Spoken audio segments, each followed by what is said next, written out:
in the history of Peru. And this is really remarkable. I'm going to be the first president in Peru who not only is a friend of the Israeli cause, is more than a friend, because I not only share a family, but I am informed.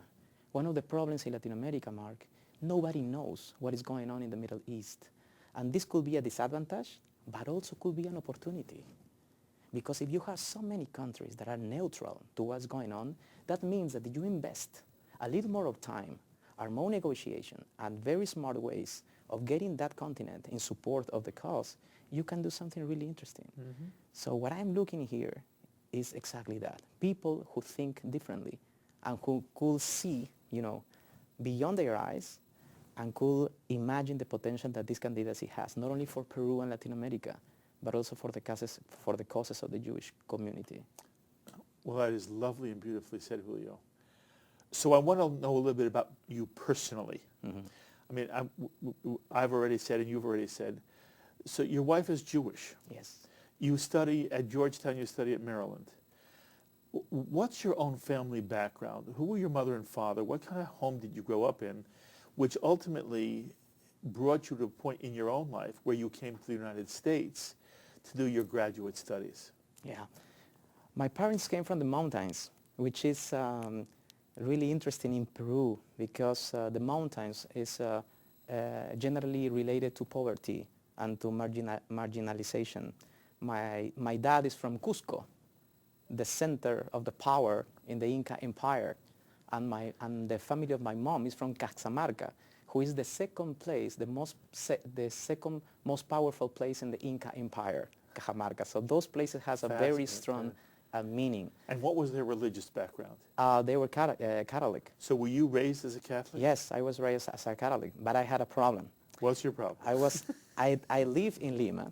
I grew up in Lima with this sense of national territory, not only in the Limeño perspective, the guy who lives in Lima who believes that Lima is Peru and it's not.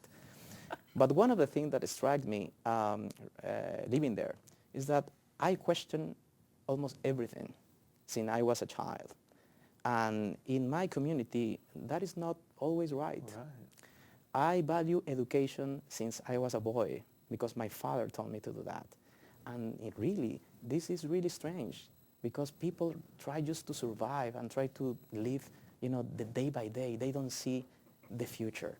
And the third one, who was really interesting, I have a social responsibility to my community, always, since I was a boy. So, which is interesting, is that the first person I met that shared all these values was my wife, who is Jewish. I've been talking to my wife, and I asked her, what do you think are the Jewish values in life? And she told me very clearly, family, responsibility to your community, education, and question is okay. So that's why, I feel so comfortable with her, because I was living as a boy in a community that didn't understand so much the values that I grew up because of my father. My father taught me that. You were lucky to have your father. What was your father's name? My father was Julio, but he left me very early. I lost my father at 14 years old. I'm very sorry. But it was enough for him to give me these values. Yes. And your mother? My mother is still alive. Her name? Gloria. Do you have any brothers or sisters? 11. You are one of 12? Yes, and I am the 11th. We are 6 sisters, 6 brothers. I am the 11th. Was it hard being the 11th of 12 children? Absolutely, because competition was always in my life. I needed to compete for attention from my parents. I needed to compete for, resources, even food. I need to compete for... Even food? Yeah, because we were 12. And Peru, 34 years ago, it was a really, messy country. I'm telling you, there was a day, if I had my meal one day, let's say Monday, I didn't know if Tuesday I'm going to have a meal. Oh. I went to school with the same clothes year by year, 3 years in a row, because there were no money for that. Are you saying that your family was on the poorer side? No, I didn't. No, My family was the middle class, lower middle class. And you still, then why was there a problem with food or clothing? Because instability. The problem of middle class in Peru at that time is not lack of resources. It's instability and lack of predictability. That means that one day you can have, everything you wanted, and the next day, nothing.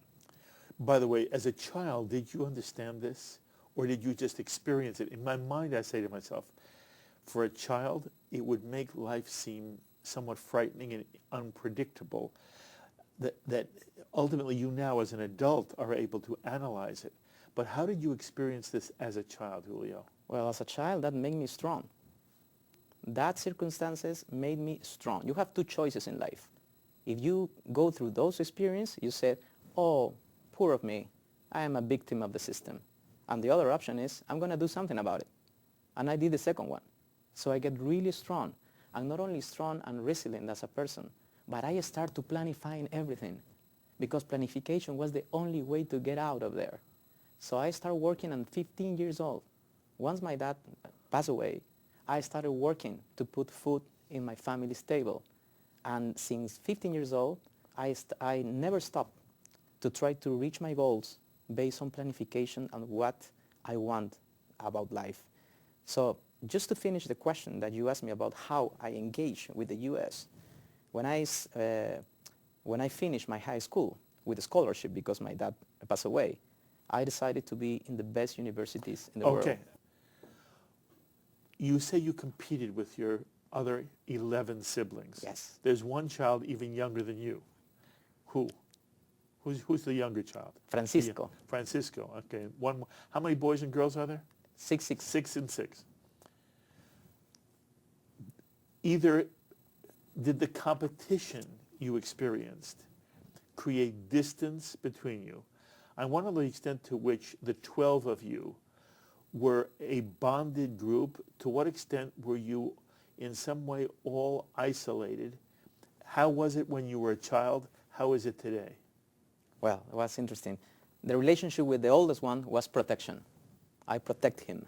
You protected the oldest one? No, As the older one? I was the 11th, so You protected the 12th? yes. Got it. Yes, I protected the 12th. Okay. But it's incredible because I remember that in order to survive, I made alliances with my sisters, the older one. Why? Because they were so sensitive about children. They were youngsters. They were adolescents at that time when I was a little kid. So they had this motherhood sense, right?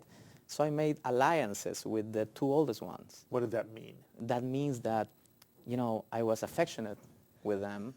If they want me to sing, I was singing or dancing or whatever. I was like, oh, my little boy. And that helped me a lot in order to go through that way. Because it's really difficult. When you have 12 children, the parents are not around you because they are focused on, feeding you.